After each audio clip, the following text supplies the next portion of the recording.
동생들 안녕. 추순진남의 알렌형이야. 어제 이제 한참 후배인 동생 하나가 전화를 했어, 나한테. 그리고 물어보더라고. 알렌 형님, 제가 이번에 이제 취업을 시작하려고 하는데, 구직을 시작하는데, 몇 군데나 써야 돼요. 감이 전혀 없어요.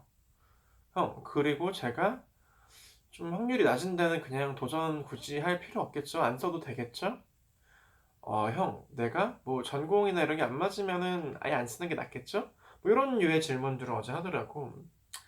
그래서 그 동생 질문을 받고 생각이 많이 들었어. 과거의 나랑 똑같은 고민을 했기 때문이지. 그래서 나도 참 그런 고민을 많이 했는데, 동생들 생각이 나가지고 오늘 영상을 하나 찍어. 내가 그 고민을 할 때 되게 친한 형님 한 분이, 내가 이제 멘토 생각하신 형님이 이런 얘기를 해주셨어. 야, 알레나, 그거 고민할 시간에 하나라도 더 지원을 하고 널 붙여주는 데 중에서 여러 군데가 나오면 제일 좋은 데를 골라가. 네가 왜 붙을지 말지 고민해. 어차피 힘든 취준 어차피 힘든데 취직이란 거는 그 고민할 시간에 하나라도 없어서 많이 붙어서 제일 좋은 데 가. 그러면 돼. 단순하게 생각해 이런 말 해줬는데 너무 큰 도움이 되고 인상 깊었거든. 그때 해주셨던 얘기를 오늘 조금 더 구체적으로 공유해 줄게. 그 형님의 말씀은 이거인 거야. 우리가 취업했을 때 얻는 기대값을 함수로 표현해보자. 수학, 긴장하지 말고, 수학 아니니까. 우리가 어떤 취업했을 때 기대할 수 있는 기대값은 함수로 나타나는 취업에 성공할 확률 곱하기 시도 곱하기 내가 취업을 시도한 횟수 정도로 정의 내릴 수 있는 거지. 조금 더 쉽게 말하면 내가 취업을 할 확률이 100%인 사람이야. 그럼 나는 한 군데만 써도 붙을 수가 있는 거고, 반대로 내가 취업이 될 확률이 한 1%밖에 안 되는 사람이라 쳐. 그러면은 100번 시도하면은 앞선 전자의 사람보다 노력은 많이 들어가겠지만 어쨌든 기대값은 똑같다라는 논리인 거예요.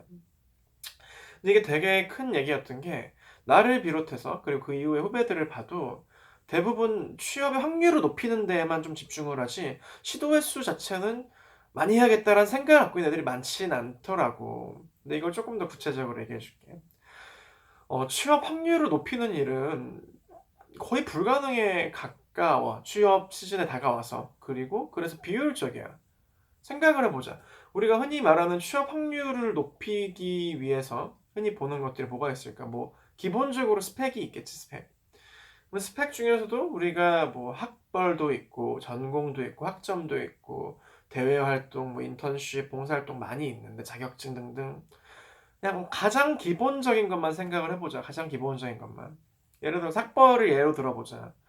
내가 알기로 2017년도, 2018년도 흔히 말하는 스카이, 서울대, 연고대, 요 대학들의 입학 정원 수가 10,000명이 조금 안 됐거든. 10,000명이라 칩시다. 10,000명. 10,000명이 안 됐는데.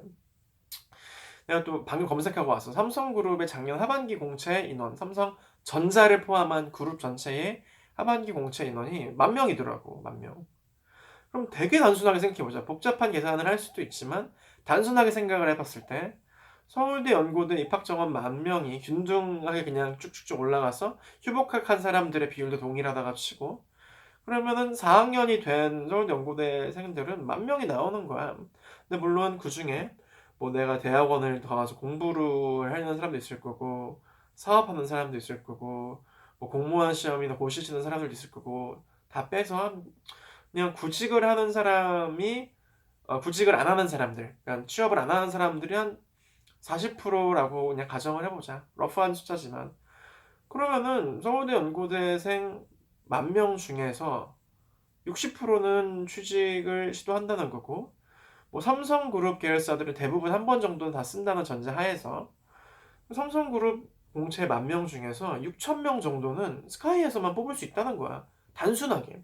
단순하게. 근데 내가 예를 들어서 거기 안에 들었어. 그럼 거기 안에서 경쟁을 하는 건데, 거기 내에서도 대학생들끼리 어떤 얼마나 그 차별적인 역량을 갖추는 얼마나 차이가 나겠어. 차이가 나봤자. 또 만약에 내가 스카이 대학생이 아니야. 그럼 이미 나는 6,000명 정도 나보다 좀 스펙이 좋은 사람을 깔고 시작하는 거야. 근데 그때 가서 내가 뭐 학교를 바꿀 수가 있나? 없지. 전공, 그 마찬가지로 전공을 바꿀 수가 있나? 없지. 토익 같은 것도 예시로 들어보자고. 토익 같은 거 예시로 들어보자고. 내가 토익이 아예 없으면 안 되겠지. 기본은 해야 되지. 내가 토익이 한 900, 한 30, 40이야. 예를 들어서. 근데 한 980까지, 900, 한 7, 80까지 올리는 노력을 생각해봐. 근데 그거를 얼마나 어려워. 근데 올린다고? 원래 상위권일수록 올리기 더 힘들잖아? 막 뭐지 90점까지 올리긴 쉬워 100점까지 가는 거니 100점 막는 게 힘든 것처럼 올리긴 더 힘들잖아 상위권에서. 그러면 그거 올리는 노력을 생각했을 때 그거 올린다고 취업 확률이 드라마틱하게 올라가냐?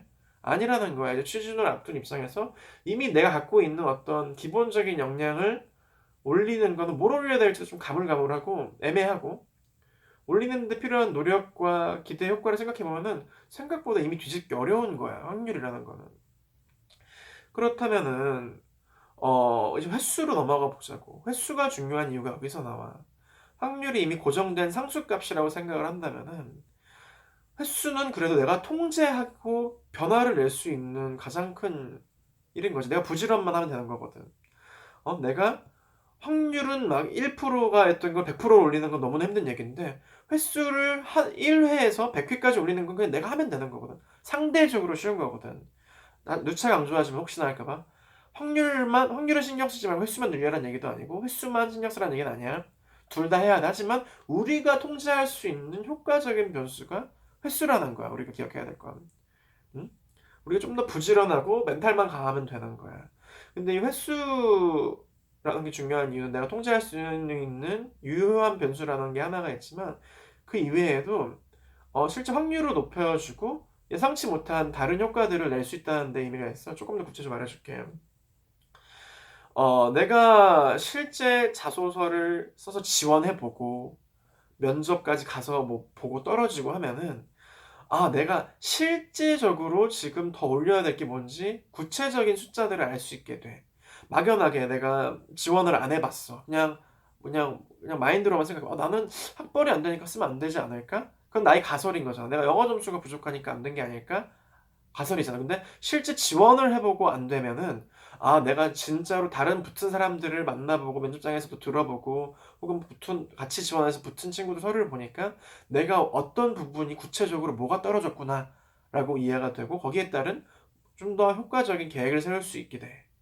또 두 번째로는 내가 지원을 하게 되면은 그 지원을 진행하는 프로세스 속에서 예상치 못한 어떤 새로운 기회들이 생겨. 예를 들어서 뭐 면접까지 갔는데 안 됐어. 안 될 수도 있지. 원래 뭐 내가 좀 확률이 안 될 확률이 낮아 보이는 회사여서 안 될 수도 있지. 하지만 내가 그 면접 속에서 뭐 거기 같이 뭐 면접에 들어갔던 친구를 사귀어서 그 친구가 또 아는 다른 루트를 소개받는다거나 혹은 면접장에서 결과론적으로 안 됐지만 나를 좋게 본 그 인사 담당자나 면접관이 다른 데를 추천해 준다거나 하는 일이 있을 수도 있거든.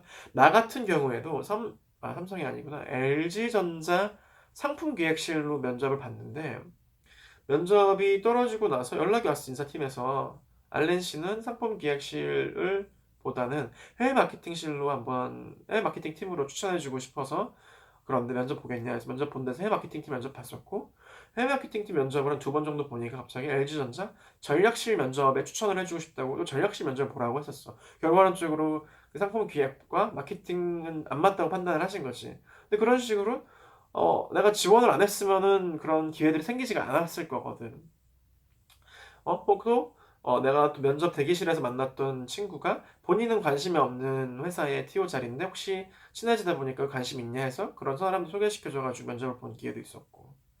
뭐 이렇듯이 그 과정을 함으로써 내가 조금 더 어떤 부분이 부족한지 현실적인 포인트들을 발굴했다는 점과 또 이 과정 속에서 예상치 못한 새로운 기회가 파생된다는 점에서도 우리는 시도 횟수를 훨씬 늘려야 돼.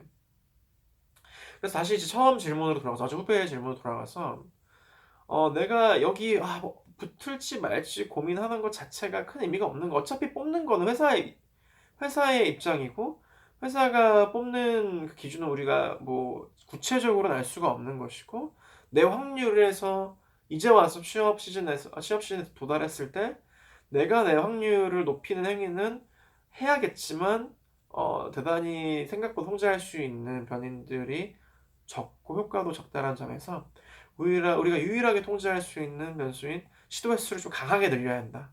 될 때까지 붙고 여러 군데 붙으면 그때 가서 이제 여러 가지 고민들을 해 가지고 제일 좋은 데 가면 되는 거예요. 어제 이런 얘기 동생한테 해 줬는데 그 얘기 듣더니 이제 오늘부터 자소서 100 군데 쓰는 걸 목표로 진행하겠다 한다 하더라고. 그래서 이 영상 보는 동생들도 그냥 너무 확률에 집착하지 말고 최대한 많은 데를 쓰고 그 붙은 다음에 거기 내에서 제일 좋은 데 가는 식으로 마인드셋을 갖추고 이번 상반기 취준 준비했으면 좋겠어. 오늘 영상 봐줘서 고맙고 다음에도 또 동생들한테 좋은 도움이 될 수 있는 팁 갖고 준비해서 갈게. 우리 동생들이 취직하는 그날까지 오늘도 우리 취준진남 알렌 형은 응원합니다.